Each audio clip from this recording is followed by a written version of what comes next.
Hey there, welcome back to the Nourish Mamas podcast. I'm Mallory, your host, the postpartum dietitian. And if you're watching on YouTube or in the Nourish Mamas community, you're probably seeing Gimli behind me. He is my orange cat who is just very happy that I'm spending time with him in the guest room right now. So, without further ado, let's get into how to break the all or nothing thinking, especially if it comes in December where you're like, I don't want to work on my weight loss goals right now. I don't want to work on health goals right now. It's the holidays. I don't want to think about it. Let's push it off till January. And let's not do that because becoming a whole new woman in January just probably isn't going to happen. So if we start making small shifts now, you're more likely to have momentum going into January rather than feeling like, oh, I'm starting all over and now I am 5 to 10 pounds heavier than I was at the beginning of December. So we're just going to get out of the cycle that we've been stuck in for ever, basically. Um, yeah, it just isn't that helpful. So when you are stuck in this cycle, it's not because you're undisciplined. It's not because the holidays are like the worst thing ever for your goals. It's because you are more stressed. There's a lot more unpredictability. It's not because you don't have discipline. It's not because you don't have willpower, but you're exhausted. There's all this unrealistic pressure to do it all. Um, when I first started coming back to the podcast, I was thinking I need to do 2 episodes a week. And then I realized that was stupid. So for my own mental health, I can't. Like I'm doing this at 10:30 at night after my kid went to bed. I'm not going to do 8 episodes this month, but I will get you four and I will get you going on a bunch of cool resources. However, I'm not going to commit to doing eight because for me, that's just too many. And I don't know that you'll actually come back and listen to it 2 days a week because your time is important. And I just want to keep it short and actionable. But the holidays, they magnify stress, and we have all this unrealistic pressure. Like, I don't do Elf on the Shelf as of right now. My son is 2. I don't think he would get anything out of it except for mom is stressed. He's got a Bluey book advent calendar, and I'm just trying not to stress when we miss a day opening his little books. He's really enjoying them and he's getting new words out of it every day. Like he learned Bluey's little type, type, type, type for her typewriter today. Um, and so he was doing this motion and it was so cute and like waving his arms all around trying to type on a typewriter. And so like I'm trying to be present in those moments, like that's just so much more important during this season than me trying to put all this unrealistic pressure on myself in my business, in like our retail shop where I spent today working there, where like we did some deep cleaning and we're getting ready for the holidays there. Um, and we're by a national park, so it kind of slows down in the winter. So we're just kind of like going through and like shifting some stuff for the next season. And I'm trying to lean into like the calmer, slower months where it gets dark so early rather than trying to just do everything. I cannot say right now that I won't ever do Elf on the Shelf, but as of this moment, my tree isn't even fully decorated. It has 3 ornaments on it. They're all at like eye level for me and my husband instead of like where my son can reach them because I don't want him to break anything.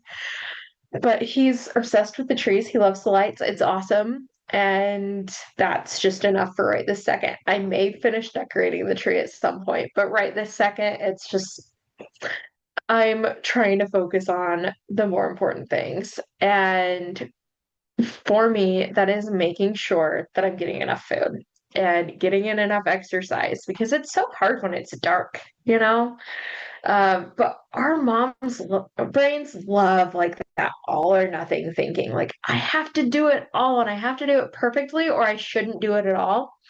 And the holidays just amplify that so much. We've got like the Pinterest stuff. I've seen so many ideas on Instagram for like how to pose your elf on the shelf and like doing all these different things.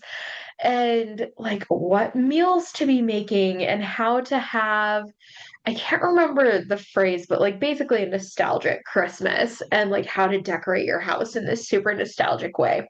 Um, and it can be really tempting to put off your health goals until after all of this calms down.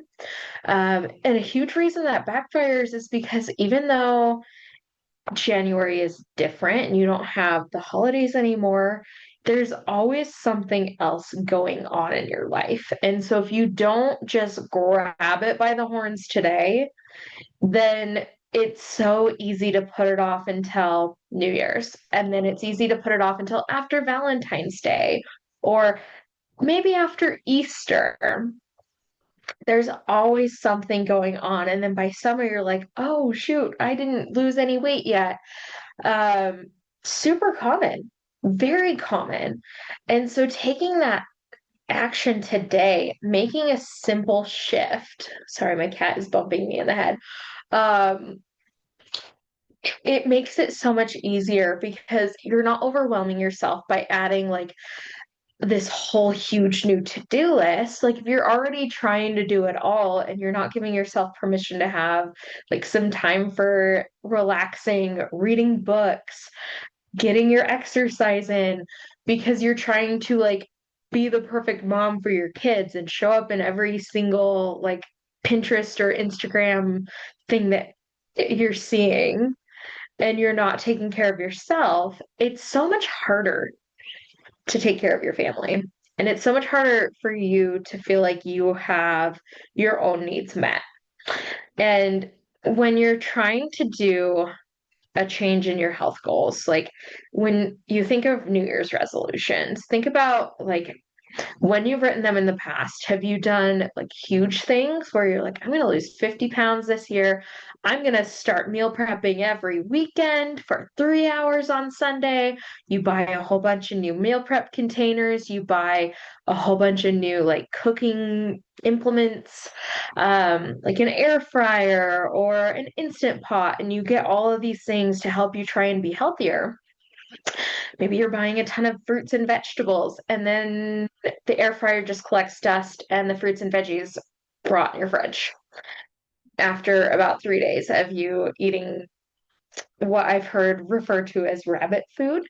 And then you just stop because it's too much. And you have work coming in and saying, hey, it's the new year. We need to double down on our initiatives. You have your kids going back into school and needing like all of the things from you.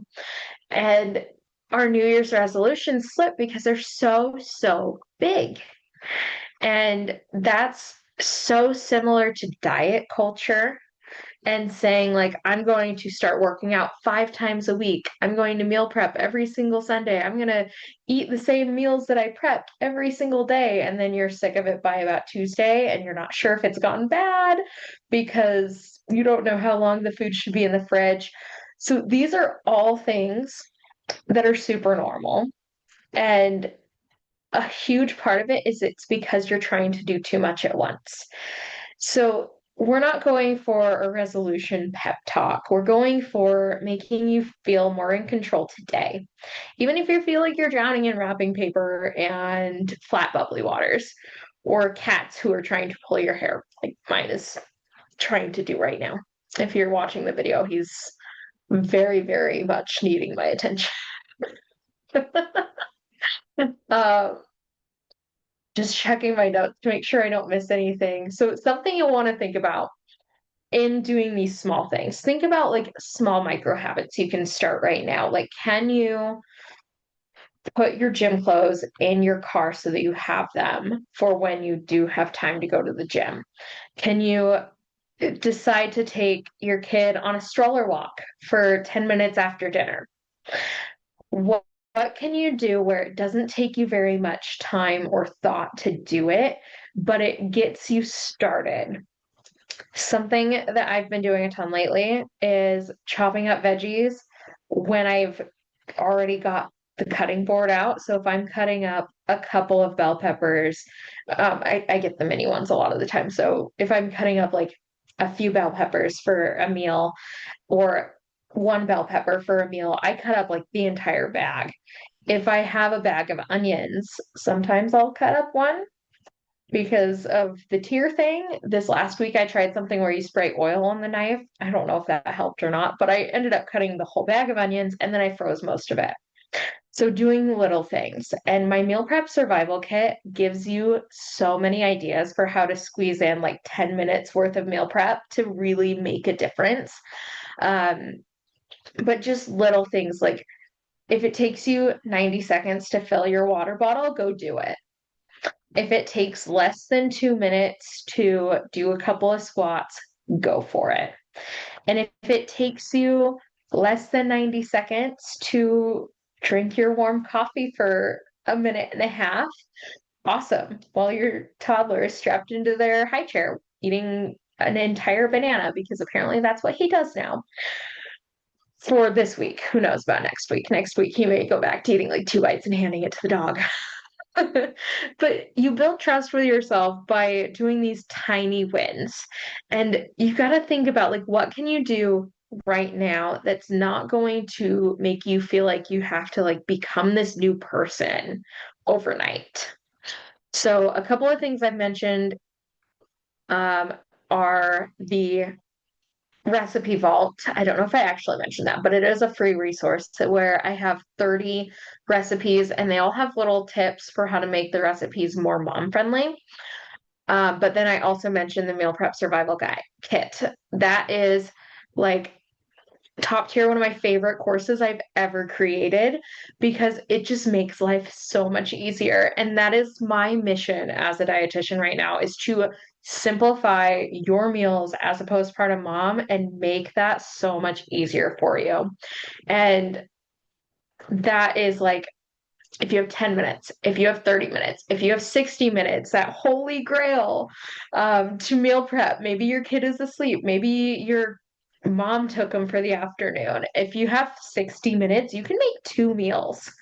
You can make two full meals in 60 minutes. And I walk you through how to do it. And I give you the recipes that I would use. And the meal prep survival kit links directly to the vault. So it makes it really simple. So all of those recipes have 30 grams of protein, they have fiber, they take the thought process out of it. And then I really break down for you what to do. I break down how to reset your kitchen. If you've got 90 seconds to look in your fridge and clear out the old gook, awesome. Look for expired condiments. Look for things that are turning to goo in your veggie drawer, like kitchen resets, pantry reset. And I walk you through all of this just to make life so much simpler. So if that's something you're interested in, I've got the link below where you can learn more about the survival kit because again, top tier, one of my favorite courses I've ever created. Um, Thank you guys so much for joining me in this episode. I hope it was helpful. Again, the Recipe Vault is something you can access for free in the Nourish Mamas community, but the survival kit links directly to it in fun ways to really walk you through how to utilize it really well. Um, so it's kind of a bonus thing in there. So if that's something you're interested in, check the show notes, and I will talk to you guys in the next episode.